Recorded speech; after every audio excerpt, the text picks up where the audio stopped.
आंखौलाय दिनै सोर मोननांगौ हे ओइ आं एक्टर जागोन आख' हा है नों एक्टराव समाया आंसो एक्टराव समायो एक्टरखौलाय मालाय बासिनासो लायो दा नों गुन्दायावसो जागोनलै है जाबा आं एक्टर जागोन दे नों मा बुजियालै आं एक्टर जाखागोन जायगाया बहा जागोन बासिनि र' दिनै आं गुन्दा मोनबाय एक्टरखौ दिनै आं होख्लायखागोन ओइ होखावखागोन आं दिनै नों इयावनो होगोन हा आंबा एक्टरसो मोनखोना गुन्दासो मोनखोलै ओइ जायखिया जानो हागोन आं नुबानो होखावखागोन आं बेखौ नुबानो जायखिया एक्टरा एबार आंसो होख्लायखागोन आं नै गुन्दाफ्रा फैबानो होखावखागोन एक्ट्रेसा आंना लोगोआवनो दंफाखायो ओइ होखागोन आं सानै नुबानो गुन्दाफोरखौ नुबानो र'दै नों सिरिल' थाबाय था दलदल' थाबाय था आं होखायखागोन मा रावबो फैयाबा फाग्ला माबा आं हारसिं बोरैबा संलायबाय रावबोआनो फैला बिरग' बेथ'सो नायबाय थाबाय आंखौबा मायाव होदोंमोनलै गुन्दायावसो होदोंमोन ना एक्टरावसो होदोंमोन होस फाग्ला माबा एक्ट्रेसखौनो नुला आं दाबो एक्ट्रेसानो गैया खोमा एक्ट्रेसखौलाय बहा मोननांगौ जाखो जोंलाय जा एक्ट्रेसखौथ' मोनबाय र' आं ओमफ्राय दा गुन्दाफ्रासो बहा मोनगोन गावनो ओरैनो गावगारनोसैलां थाव फाग्ला लोगो मोननांगौबा गोगोम गावलायखागोनलां फाग्ला होथारखागोनलां इसोरखौ माने दिनै बहा दंलै मा दाबो फैया रखतफ्रा फैनांगौबा होगोनलां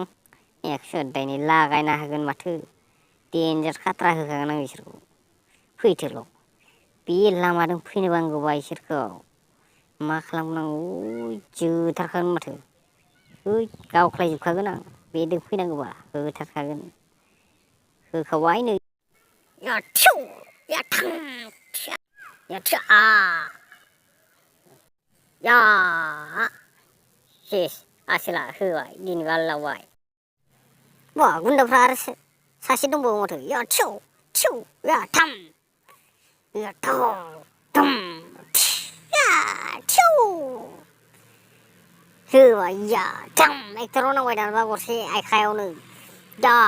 एक्टरा लांगाब दसे गेलेना थाबाय सेस एक्टरानो गेलेना थाबाय दसे फाग्ला दिनैबा नुनांगौबा आङो लागायखागोनलां बिसोरखौ देन मैया दाख्लै आंखौ होदोंमोन दिनै आं होख्लायथारगोन इसोरो लाव फिथाइखौ जायनो खर'आव फोनांनो हायो बेनो एक्ट्रेसखौ मोनगोन या या या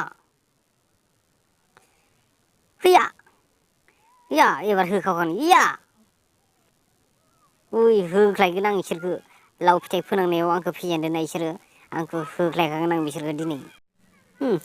ओइ दंफाङाव गाखोना फेजेनगोन आं दिनै बिसोरखौ लागायगोन आं दंफाङाव गाखोना हो या गाथारगोन आं दिनै गारनायाव गैया या Hwya गाखोथारगोन आं दिनै लागायगोन आं दिनै इसोरखौ या फेजेनथारगोन मेंबाय दानाबा रखरा मा खालामगौ बिराद मेंखाबाय दंफाङाव गाखोनाया बिराद मेंबाय एबार आं गाखोगोन हंगार